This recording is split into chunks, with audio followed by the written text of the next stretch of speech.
Hello ਦੋਸਤੋ, ਮੈਂ ਖੁਸ਼ੀ ਸ਼ਰਮਾ ਆਪ ਸਭ ਦਾ ਇਸ ਨਵੇਂ ਵੀਡੀਓ ਦੇ ਵਿੱਚ ਸਵਾਗਤ ਕਰਦੀ ਹਾਂ।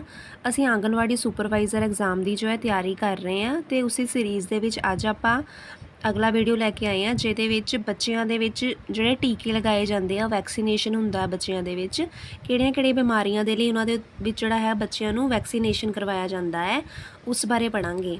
ਬੱਚਿਆਂ ਵਿੱਚ ਹੋਣ ਵਾਲੀਆਂ ਮੁੱਖ ਬਿਮਾਰੀਆਂ ਤੇ ਬਚਾਵ ਲਈ ਟੀਕੇ, ਕਿ ਬੱਚਿਆਂ ਨੂੰ ਜਿਹੜਾ ਹੈਗਾ ਆ ਟੀਕੇ ਕਿਹੜੇ ਲਗਾਏ ਜਾਂਦੇ ਆ ਬਿਮਾਰੀਆਂ ਤੋਂ ਬਚਾਅ ਵਾਸਤੇ। ਉਹਦੇ ਵਿੱਚ ਸਭ ਤੋਂ ਫਸਟ ਨੰਬਰ ਜਿਹੜਾ ਟੀਕਾ ਹੈ ਉਹ ਹੈ ਡਿਪਥੀਰੀਆ।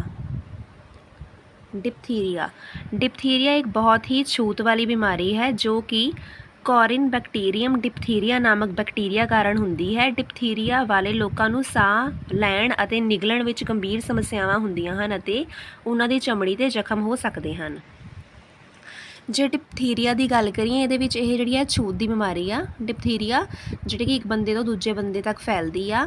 ਇਹਦੇ ਵਿੱਚ ਜਿਹੜਾ ਹੈ ਬੈਕਟੀਰੀਆ ਦਾ ਨਾਮ ਇਹਨਾਂ ਨੇ ਦੱਸਿਆ ਹੈ ਕੋਰਿਨ ਬੈਕਟੀਰੀਅਮ ਡਿਪਥੀਰੀਆ।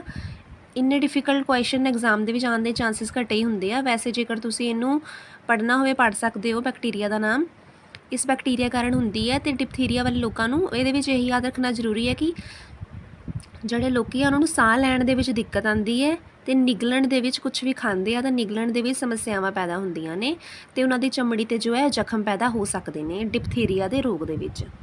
ਇਹ ਸੀ ਫਸਟ ਬਿਮਾਰੀ ਡਿਪਥੀਰੀਆ। ਇਸ ਤੋਂ ਬਚਾਅ ਲਈ ਜਿਹੜਾ ਹੈ ਟੀਕਾ ਲਗਾਇਆ ਜਾਂਦਾ ਹੈ। ਨੈਕਸਟ ਨੰਬਰ ਜਿਹੜਾ ਸੈਕਿੰਡ ਨੰਬਰ 'ਤੇ ਜਿਹੜੀ ਬਿਮਾਰੀ ਹੈ ਇਹ ਹੈ ਪਰਟੂਸਿਸ, ਜਿਸ ਨੂੰ ਕਾਲੀ ਖੰਘ ਵੀ ਕਿਹਾ ਜਾਂਦਾ ਹੈ।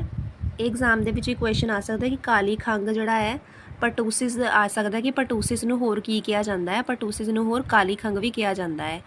ਬਹੁਤ ਹੀ ਛੂਤ ਵਾਲੀ ਸਾਹ ਦੀ ਬਿਮਾਰੀ ਹੈ। ਇਹ ਬੋਰਡੇਲਾ ਪਰਟੂਸਿਸ ਬੈਕਟੀਰੀਆ ਦੇ ਕਾਰਨ ਹੁੰਦਾ ਹੈ। ਬੈਕਟੀਰੀਆ ਦਾ ਨਾਮ ਦੱਸਿਆ ਹੋਇਆ ਹੈ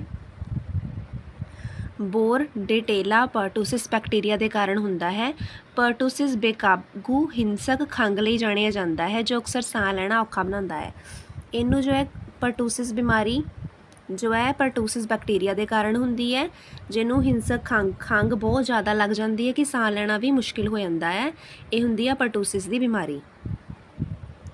ਇਹ ਸੀ ਜਿਹੜਾ ਸਾਡਾ ਸੈਕਿੰਡ ਨੰਬਰ ਦੀ ਬਿਮਾਰੀ ਪਰਟੂਸਿਸ।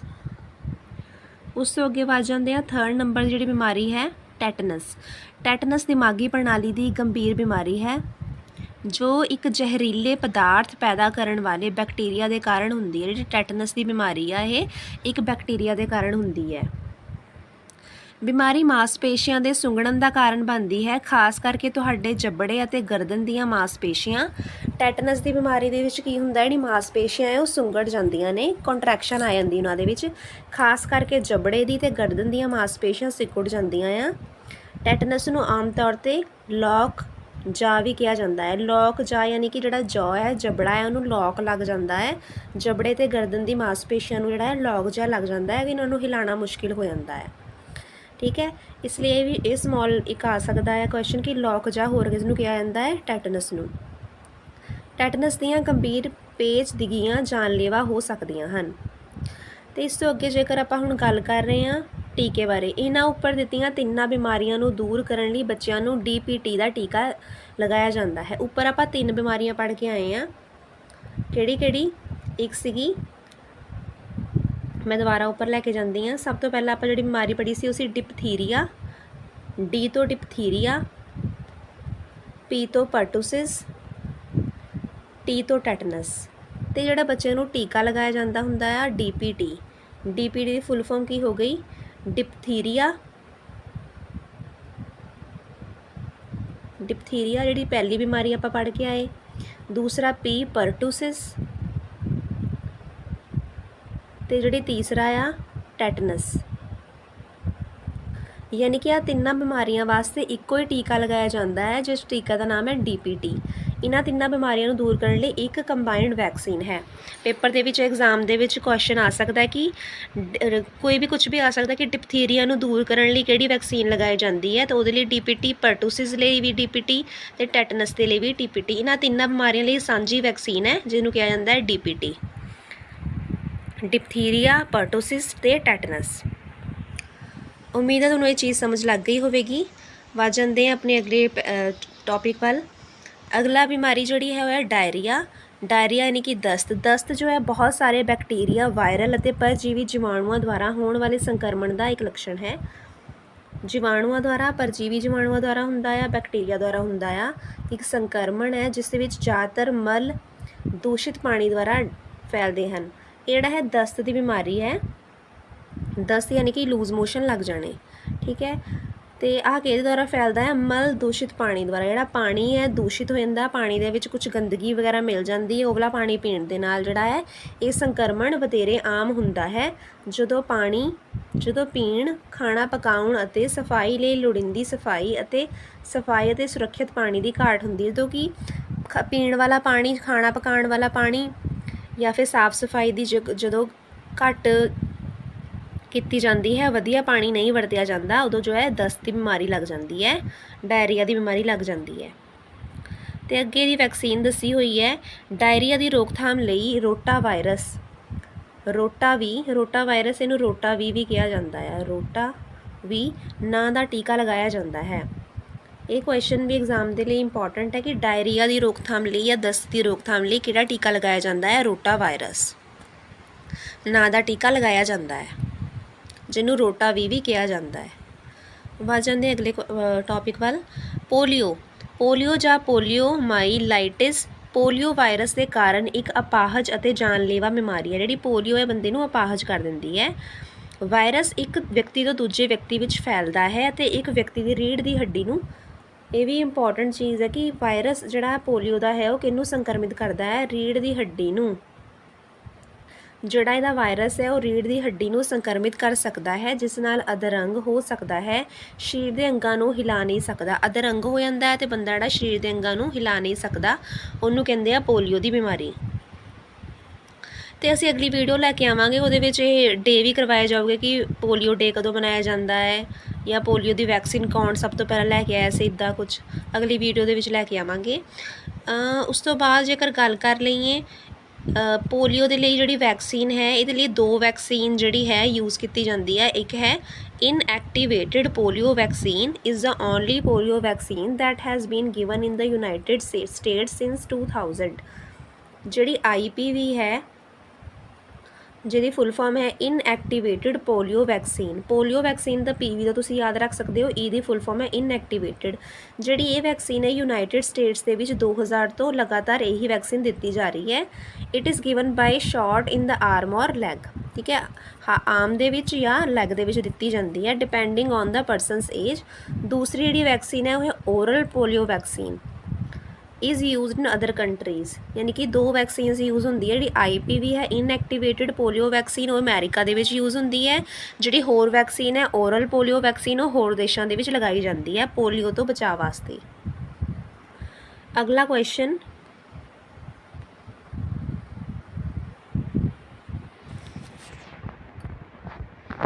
Tuberculosis TB। ट्यूबरक्लोसिस नूं तपैदिक भी कहा जाता है। TB माइकोबैक्टीरियम ट्यूबरक्लोसिस नामक बैक्टीरिया कारण हुंदा है। बैक्टीरिया आमतौर पर फेफड़ियां ते हमला करते हैं। ये भी इंपॉर्टेंट क्वेश्चन बनता है कि ट्यूबरक्लोसिस के जोड़े बैक्टीरिया किचे हमला करते हैं, फेफड़ियां ते हमला करते हैं, पर TB के बैक्टीरिया शरीर के किसी भी हिस्से जिवें गुर्दे, रीढ़ की हड्डी और दिमाग ते हमला कर सकते हैं। आम तौर पर फेफड़ियां ते करते हैं, पर जोड़े है होर हिस्सों के भी कर सकते हैं। यह है ट्यूबरक्लोसिस TB।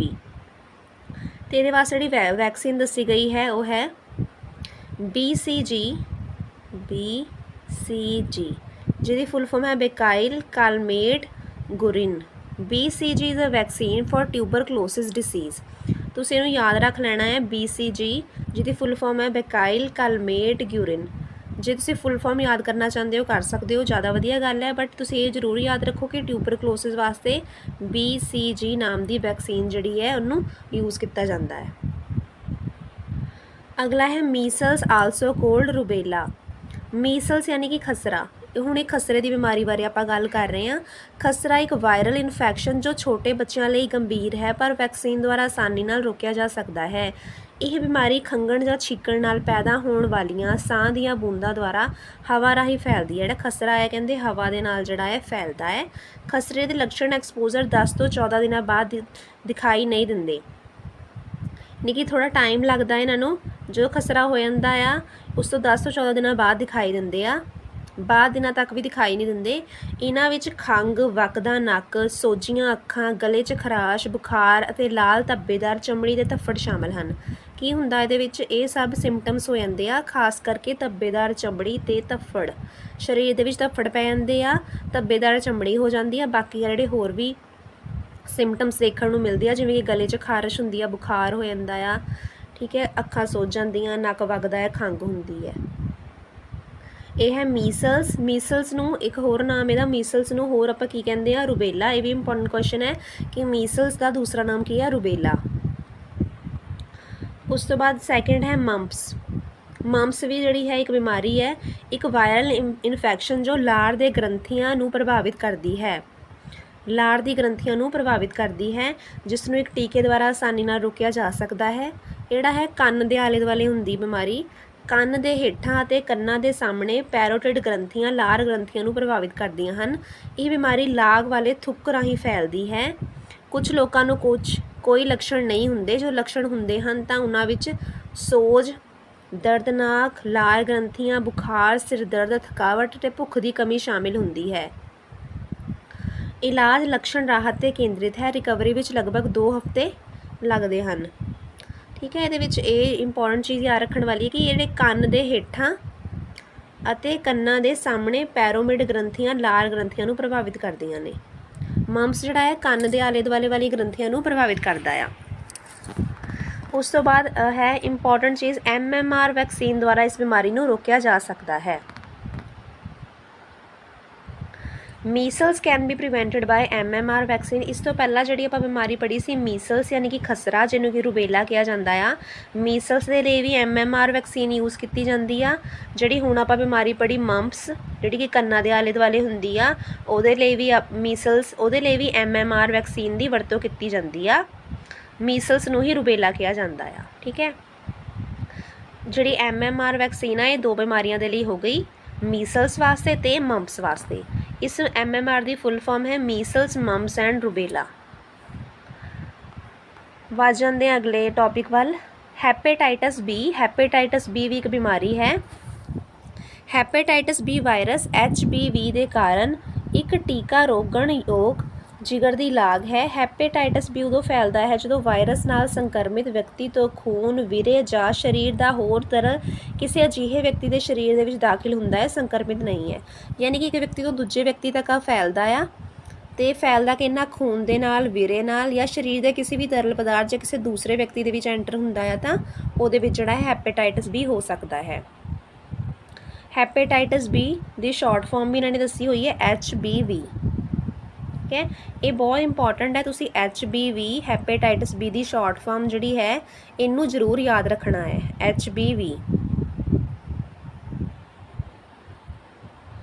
ਨੈਕਸਟ ਹੈ ਨਿਮੋਨੀਆ। ਫੇਫੜਿਆਂ ਦੀ ਗੰਭੀਰ ਬਿਮਾਰੀ ਜੋ ਸਾਹ ਲੈਣ ਵਿੱਚ ਮੁਸ਼ਕਿਲ ਬਣਾਉਂਦੀ ਹੈ। ਨਿਮੋਨੀਆ ਦੇ ਵਿੱਚ ਕੀ ਹੁੰਦਾ ਹੈ ਕਿ ਸਾਹ ਲੈਣ ਦੇ ਵਿੱਚ ਬਹੁਤ ਹੀ ਜ਼ਿਆਦਾ ਮੁਸ਼ਕਿਲ ਆ ਜਾਂਦੀ ਹੈ ਵਿਅਕਤੀ ਦੇ।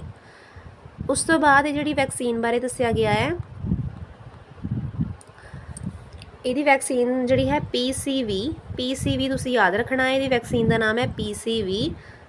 ਨਿਊਮੋਕੋਕਲ conjunctive vaccine is a pneumococcal vaccine and a conjugate vaccine used to protect infants, young children and adults against disease caused by the bacterium Streptococcus pneumoniae। ਤੁਸੀਂ ਬਸ PCV ਦਾ ਨਾਮ ਯਾਦ ਰੱਖਣਾ ਹੈ। ਬਾਕੀ ਜੇ ਤੁਸੀਂ ਫੁੱਲ ਫਾਰਮ ਯਾਦ ਕਰਨਾ ਚਾਹੁੰਦੇ ਹੋ ਕਰ ਸਕਦੇ ਹੋ, ਫੁੱਲ ਫਾਰਮ ਦਿੱਤੀ ਹੋਈ ਹੈ ਇਹਦੀ। ਪਰ ਜਿਹੜੀ ਇਹਦੀ ਵੈਕਸੀਨ ਹੈ ਨਿਮੋਨੀਆ ਨੂੰ ਰੋਕਣ ਵਾਸਤੇ PCV ਵੈਕਸੀਨ ਦੀ ਵਰਤੋਂ ਕੀਤੀ ਜਾਂਦੀ ਹੈ। PCV ਵੈਕਸੀਨ ਦੀ ਵਰਤੋਂ ਕੀਤੀ ਜਾਂਦੀ ਹੈ। ਨਿਮੋਨੀਆ ਵਾਸਤੇ ਤੁਸੀਂ ਕਿਹੜੀ ਟਰਮ ਯਾਦ ਰੱਖਣੀ ਹੈ? PCV। P ਤੁਹਾਨੂੰ ਪਤਾ ਹੀ ਹੈ ਕਿ ਜਿਹੜਾ ਨਿਮੋਨੀਆ ਹੈ ਉਹ P ਤੋਂ ਸ਼ੁਰੂ ਹੁੰਦਾ ਆ। P ਦੇ ਅੱਗੇ ਤੁਸੀਂ CV ਯਾਦ ਰੱਖਣਾ ਆ। PCV ਵੈਕਸੀਨ ਯੂਜ਼ ਕੀਤੀ ਜਾਂਦੀ ਹੈ। ਅਤੇ ਜਿਹੜੀ ਟਰਮ ਮੈਂ ਤੁਹਾਨੂੰ ਹੈਪੇਟਾਈਟਸ B ਵਾਸਤੇ ਦੱਸੀ, ਹੈਪੇਟਾਈਟਸ B ਵਾਸਤੇ HBV ਤੁਸੀਂ ਟਰਮ ਯਾਦ ਰੱਖਣੀ ਹੈ। ਠੀਕ ਹੈ, ਅਤੇ ਦੋਸਤੋ ਅੱਜ ਦੀ ਵੀਡੀਓ ਦੇ ਵਿੱਚ ਆਪਾਂ ਕੁਛ ਇੱਦਾਂ ਦੀਆਂ ਬਿਮਾਰੀਆਂ ਕੀਤੀਆਂ ਜਿਹੜੀਆਂ ਕਿ ਲੋਕਾਂ ਨੂੰ ਲੱਗ ਜਾਂਦੀਆਂ ਹਨ ਜੇਕਰ ਬਚਪਨ ਦੇ ਵਿੱਚ ਇਹਨਾਂ ਦੇ ਟੀਕੇ ਨਾ ਲਗਾਏ ਜਾਣ ਤਾਂ। ਇਸ ਲਈ ਜਿਹੜੇ ਹੈ ਬਚਪਨ ਦੇ ਵਿੱਚ ਘੱਟ ਉਮਰ ਦੇ ਵਿੱਚ ਜਿਹੜੇ ਹੈ ਇਹਨਾਂ ਬਿਮਾਰੀਆਂ ਦੇ ਟੀਕੇ ਬੱਚਿਆਂ ਨੂੰ ਲਗਾਏ ਜਾਂਦੇ ਆ। ਹੋਪ ਕਿ ਤੁਹਾਨੂੰ ਆਹ ਵੀਡੀਓ ਪਸੰਦ ਆਈ ਹੋਵੇਗੀ। ਇਸ ਤੋਂ ਅਗਲੇ ਪਾਰਟ ਦੇ ਵਿੱਚ ਆਪਾਂ ਕੁਝ ਹੋਰ ਟੌਪਿਕ ਬਾਰੇ ਡਿਸਕਸ ਕਰਾਂਗੇ ਅਤੇ ਜੇਕਰ ਤੁਸੀਂ ਇਹਦਾ ਇੱਕ ਹੋਰ ਪਾਰਟ ਚਾਹੁੰਦੇ ਹੋ ਤਾਂ ਆਪਾਂ ਇੱਕ ਹੋਰ ਪਾਰਟ ਵੀ ਲੈ ਕੇ ਆ ਸਕਦੇ ਹਾਂ।